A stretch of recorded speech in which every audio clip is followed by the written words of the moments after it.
حضرت ابو سعید خدری رضی اللہ تعالیٰ عنہ نے بیان کیا کہ نبی کریم صلی اللہ علیہ وسلم نے فرمایا کہ اللہ تعالیٰ قیامت کے دن فرمائے گا، اے آدم علیہ السلام عرض کریں گے، میں اطاعت کے لیے حاضر ہوں، مستعد ہوں، ساری بھلائیاں صرف تیرے ہی ہاتھ میں ہیں۔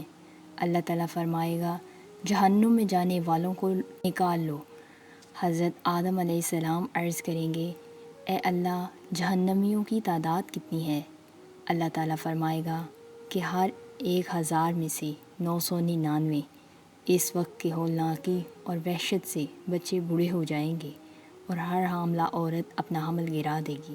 اس وقت تم خوف اور دہشت سے لوگوں کو مدہوشی کے عالم میں دیکھو گے، حالانکہ وہ بے ہوش نہ ہوں گے، لیکن اللہ کا عذاب بڑا ہی سخت ہوگا۔ صحابہ نے عرض کیا، یا رسول اللہ، وہ ایک شخص ہم میں سے کون ہوگا؟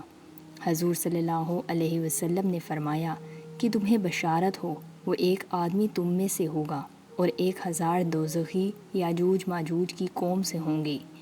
پھر حضور صلی اللہ علیہ وسلم نے فرمایا، اس ذات کی قسم جس کے ہاتھ میں میری جان ہے، مجھے امید ہے کہ تم امت مسلمہ تمام جنت والوں کے لیے 1/3 ہوں گے۔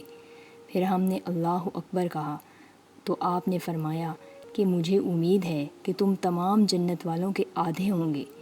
پھر ہم نے اللہ اکبر کہا، پھر آپ نے فرمایا کہ محشر میں تم لوگ تمام انسانوں کے مقابلے میں اتنے ہوں گے جتنے کسی سفید بیل کے جسم پر ایک سیاہ بال، یا جتنے کسی سیاہ بیل کے جسم پر ایک سفید بال ہوتا ہے۔